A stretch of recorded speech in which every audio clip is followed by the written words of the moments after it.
Ya, baiklah, kita akan membahas bab pertama di kelas 12 ini tentang listrik dinamis ya. Sebenarnya sebagian materi adalah mengulang pelajaran waktu di SMP, tapi lebih mendalam lagi, dan ada sebagian materi yang belum pernah diajarkan di SMP. Nah, pertama kita awali dari sumber arus listrik. Sumber arus listrik itu ada dua. Pertama ada yang disebut dengan sumber AC, atau disingkatannya dari alternating current, yang artinya arus bolak-balik. Contohnya adalah generator AC atau dikenal dengan alternator. Nah, ini dipasang di mana? Dipasangnya di PLTA. Ya, contohnya, pembangkit listrik tenaga air itu menggunakan generator AC yang kemudian disalurkan ke konsumen atau ke rumah-rumah, ke kantor-kantor. Jadi listrik yang berasal dari PLN yang ada di rumah atau yang ada di kantor itu namanya arus bolak-balik atau disebut dengan arus AC. Nah, yang kedua ada yang disebut dengan DC atau direct current atau disebut juga sebagai arus searah.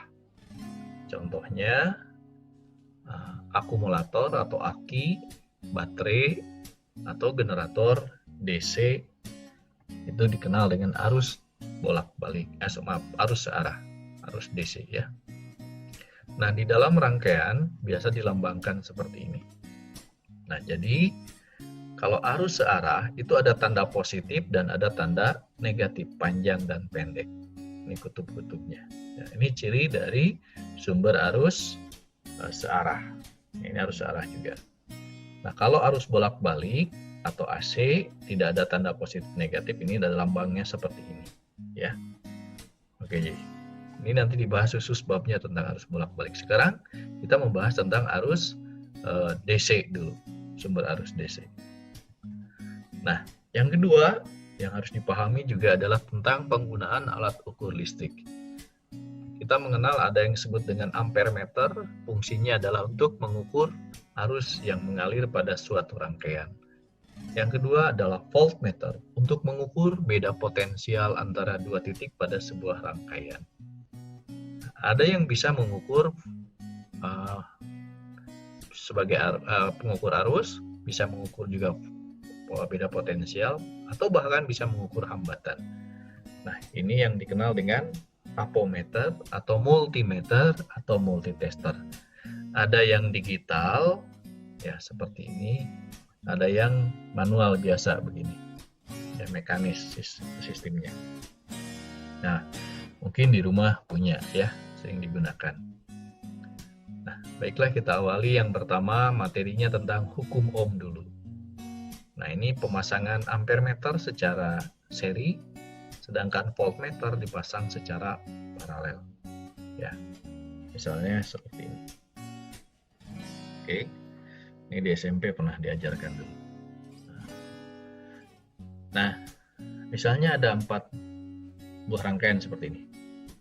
Ini baterainya 1, ini baterainya 2, ini baterainya 3, ini baterainya 4. Maka kalau mengukur voltmeter harus paralel begini. Ampere meter seri. Ya. Satu baterai itu nilainya adalah 1,5 volt. Jadi ini 1,5 volt. Kalau 2 baterai 3 volt, 3 baterai 4,5 volt, 4 baterai berarti 6 volt. Gitu ya. Nah, oke, nah itu cara pemasangan ampere meter dan voltmeter. Ya, baiklah kita lihat eksperimennya. Ini ada satu baterai. Ya. Kita ukur arusnya pakai ampere meter. Menunjukkan angka 0,3 ampere. Berapa beda potensialnya? Di sini kita ukur pakai voltmeter. Nah, menunjukkan angka 1,5 volt. Nah, sekarang kalau baterainya 2, berapa arusnya? Pasang ampere meter di sini, 0,6 ampere. Berapa beda potensialnya? Kita lihat.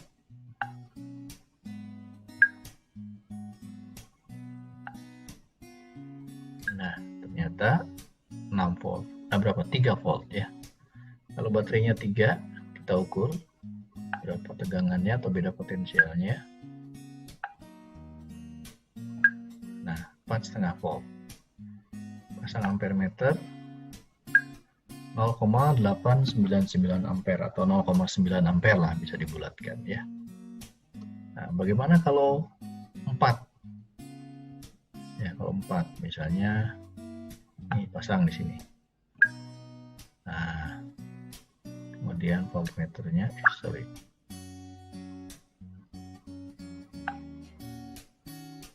Nah, oke. Ternyata 6 volt, 1,2 ampere. Ya. Nah, baterainya 1, baterainya 2, baterainya 3, dan baterainya 4. Ya. Nah, tadi yang ini kan 1,5 volt, 3 volt, 4,5 volt, 6 volt. Arusnya tadi terukur di sini berapa? 0,3, 0,6, di sini 0,899 atau 0,9, di sini 1,2 ampere. Ya. Nah, jadi kita bisa lihat hasil pengukurannya seperti ini. Ketika beda potensialnya 1,5 volt, arusnya 0,3 ampere. Kemudian kalau beda potensialnya 3 volt, ini 0,6 ampere. Beda potensialnya 4,5 volt, kuat arusnya 0,9 ampere. 6 volt, 1,2 ampere. Nah, kalau ini dibagi ke sini, 1,5 dibagi 0,3, 5. 3 dibagi 0,6, 5. 4,5 dibagi 0,9, juga 5. 6 dibagi 1,2, 5. Maka kesimpulannya pertama, makin besar beda potensialnya, kuat arusnya juga makin besar. Tetapi perbandingannya selalu konstan. Maka inilah kesimpulan percobaan dari hukum Ohm. Makin besar V-nya, beda potensialnya, maka I-nya juga makin besar, perbandingan V terhadap I adalah konstan. Itulah bunyi hukum Newton. Nah, jadi makin besar tegangannya atau beda potensialnya, arusnya makin besar, jadi berbanding lurus. Nah, perbandingan itu yang disebut dengan hambatan listrik. Nah, jadi hukum Ohm menyatakan ya, bahwa untuk suatu konduktor logam pada suhu konstan, perbandingan antara perbedaan potensial V antara dua titik dari konduktor dengan arus listrik I yang melalui konduktor tersebut adalah konstan. Nah, di mana V beda potensial, I-nya kuat arus, dan R-nya adalah hambatan listrik. Nah, ini kalau waktu SMP pakai segitiga biasanya begini ya. Jadi V I kali R, I V per R V per I. Nah, kita lihat contohnya. Nah, ini soal ujian nasional SMA ya. Jadi ada voltmeter, ada ampere meter, ditanya nilai R di sini berapa. Lihat pembacaannya. Nah, ini voltmeter. Angkanya 3. Jarum menunjukkan angka 3. Ini maksimalnya 5 di sini. Sementara ini dihubungkan dengan 0 dan 10. Maka, nah, cara mengukurnya berarti cara menghitungnya gini, 3 dibagi 5 dikali 10. 3 per 5 kali 10, 6 volt. Nah, sementara arusnya ini 5, ini juga 5. Berarti ini kan 1,5 nih antara 1 dan 2. 1,5 dibagi 5 di sini kali 5. Jadi 1,5 ampere. Ditanya berapa nilai hambatan R? Ya tinggal pakai hukum Ohm. R sama dengan V per I. Jadi 6 dibagi 1,5 sama dengan 4 Ohm. Ini soal UN. Ya. Nah, bagaimana dengan soal ujian masuk perguruan tinggi negeri? Kita lihat contohnya.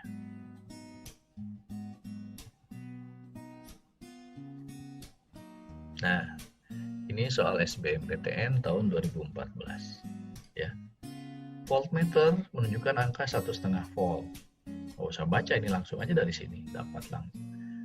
Arusnya 0,3 ampere, ditanya R. Gampang kan? I-nya 0,3, V-nya 1,5 volt, maka R-nya adalah V per I. Jadi 1,5 dibagi 0,3 sama dengan 5 ohm. Ya. Nah, itu mudah sekali soal SBMPTN-nya ya. Nah, atau sama seperti ini soal UM UGM ya, tahun 2013. Sumbernya 12 volt. R-nya 15 ohm. Nah, disebutkan voltmeter menunjukkan angka 10,5. 10,5. Berarti ini V-nya. Ditanya berapa arus? V-nya 10,5, R-nya 15. Tinggal I V per R. 10,5 dibagi 15, 0,7 ampere. Gitu ya. Mudah kan? Nah, itu contoh soal tentang hukum Ohm. Selanjutnya yang kedua, nah, ada hukum Kirchhoff. Hukum Kirchhoff ada dua. Hukum Kirchhoff yang pertama, jumlah arus yang masuk pada sebuah titik cabang sama dengan jumlah arus yang keluar dari titik cabang itu. Ini sudah pernah diajarkan di SMP ya. Nah, lalu yang kedua, hukum Kirchhoff 2. Nah, ini yang mungkin belum diajarkan waktu di SMP. Nah, sigma E tambah sigma IR sama dengan 0.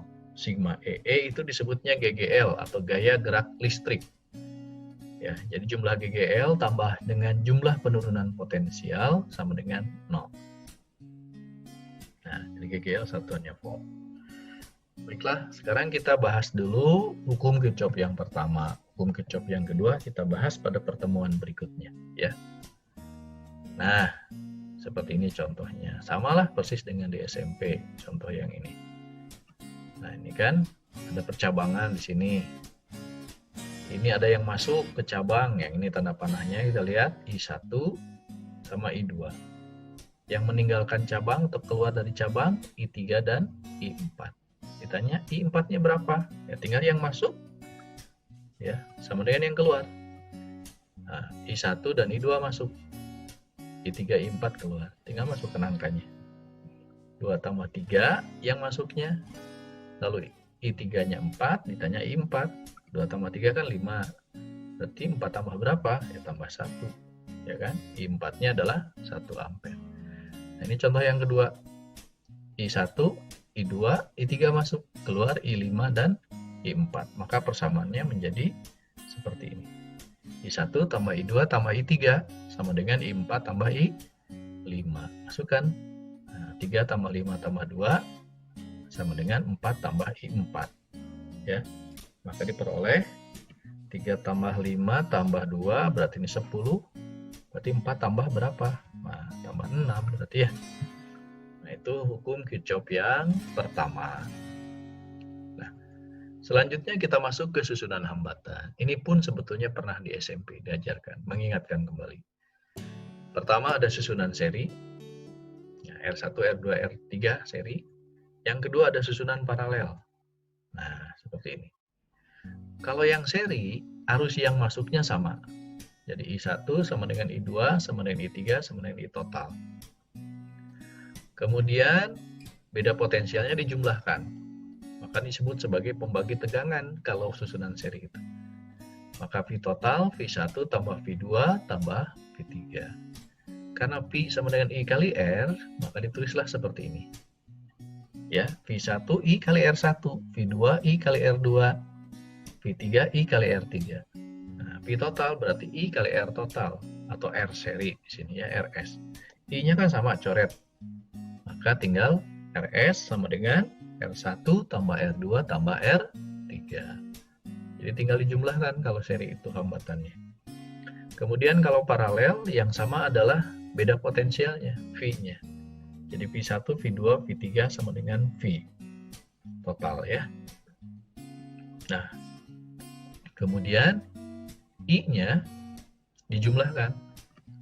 Nah, jadi I yang masuk sesuai hukum Kirchhoff sama dengan I yang keluar. I1, I2, I3. Sedangkan I itu adalah V per I. Nah, I1, V1 per R1, I2, V2 per R2, I3-nya V3 per R3. I totalnya V per R total, dalam hal ini R paralel maksudnya RP ya. V-nya sama, ini dicoret semua. Nah, ini tinggal persamaannya 1 per R paralel, 1 per R1, 1 per R2, tambah 1 per R3. Oke, jelas ya? Oke, ingat-ingat. Seri arusnya sama, tegangannya dijumlahkan atau beda potensialnya dijumlahkan. Kalau paralel, V-nya yang sama, I-nya yang dijumlahkan sesuai hukum Kirchhoff 1 ya. Baiklah, kita lihat contohnya. Nah, ini ada hambatannya 246 ohm, sumbernya 6 volt. Berapa hambatan penggantinya? Tinggal tambahkan ya. R1 tambah R2 tambah R3. Jadi 2 tambah 4 tambah 6 sama dengan 12 ohm. Berapa kuat arus listriknya? Tinggal V dibagi R. Ya. V per R. R-nya R seri, R total. 6 dibagi 12. 6 volt dibagi 12 ohm, 0,5 ampere. Berapa V1, V2, V3? Ya, V1 berarti I kali R1. I-nya 0,5 kali 2. Jadi 1 volt. V2 I kali R2 0,5 kali 4 jadi 2 volt. V3 I kali R3 0,5 kali 6 3 volt. I nya sama kan 0,5 ampere. Nah itu untuk susunan seri. Nah, sekarang kita lihat yang susunan paralel contohnya. Nah ada gambar rangkaiannya paralel 2 ohm, 3 ohm, 6 ohm, 12 volt sumbernya. Berapa hambatan penggantinya? Nah, tadi rumusnya kan kalau paralel 1 per ya. 1 per R paralel, 1 per R1, 1 per R2, tambah 1 per R3. Masukkan R-nya 2, 3, dan 6. Nah, begini ya. 6 per 6, 1. 1 per RP, 1. Berarti RP-nya juga 1. R paralel. Kuat arus I, tinggal V per R total atau R paralel. 12 dibagi 1, 12 volt dibagi 1 ohm, 12 ampere. Berapa I1, I2, I3? Nah, I1, V1 per R1. Nah, V1 sama dengan V2 sama dengan V3 sama dengan V total, berarti V1-nya 12 volt. Hambatannya 2 ohm. Jadi 12 dibagi 2, 6. I2 juga sama, V2 per R2. 12 bagi 3, 4. I3 juga sama, V3 per R3, 12 bagi 6, 2 ampere. Jadi ingat, kalau paralel V-nya sama, V1 sama dengan V2 sama dengan V3. Nah, jadi 6 ampere, 4 ampere, 2 ampere, jumlahkan berapa? 12 ampere. Jadi cocok ya, sesuai dengan hukum Kirchhoff. Jadi yang masuknya 12, nanti yang keluar dijumlahkan juga hasilnya harus 12. Ya, ini jadi 12. I-nya 12, ini juga totalnya 12. Nah, bagaimana kalau gabungan? Nah, contohnya seperti ini. Perhatikan gambar berikut. Ya, ini 2, 3, 6. Ini sumbernya 12 volt. Hambatan pengganti, cari dulu yang ini paralel, baru kemudian digabungkan, diserikan dengan 2 ohm. Nah, jadi yang paralel dulu cari 2 dan 3 ohm. Nah, 3 ohm dan 6 ohm. Ya, R2 dan R3. Sepertiga, seperenam, jadi 3 per 6, 1 per 2, maka RP-nya adalah 2. Kan 1 per RP dibalikan ya. 2 ohm. Kemudian kuat arusnya, tinggal I, ini R totalnya dulu, 2 tambah 2 ya. Jadi yang ini 2, paralelnya tambah 2, jadi 4. Kemudian kuat arus. Nah, tinggal V per R total. 12 dibagi 4. Ya, 3 ampere. Kemudian V1, V2, dan V3. V1 tentu I kali R1. Ya. Nah, I-nya 3 ampere, R1-nya 2 ohm, jadi 6 volt. Nah, antara V2 dengan V3 itu paralel, jadi pasti sama. Ya. Jadi boleh tuliskan I kali RP, 3 kali 2, 6 volt. Sekarang I1 dan I2. I1 tentu, nah I1 kan yang lewat R2, jadi P2 dibagi R2. Ya. Nah, 6 bagi 3, 2 ampere. Nah, lalu I2 itu adalah yang lewat R3, jadi P3 per R3. Nah, jadi 6 bagi 6, 1 ampere. Kalau dijumlahkan, 2 tambah 1 kan 3. Nah, jadi harus sama. Ya. jadi masuk 3 ampere, ke sini 2 ampere, ke sini 1 ampere. Jadi kan 2 tambah 1, 3. Ya. Nah, itulah cara menentukan kuat arus maupun beda potensial pada rangkaian seri, rangkaian paralel, atau gabungan seri dan paralel. Oke, baiklah. Selanjutnya, supaya kalian lebih paham lagi, mari kita berlatih. Nah, ini latihan soal 1. Silakan dikerjakan.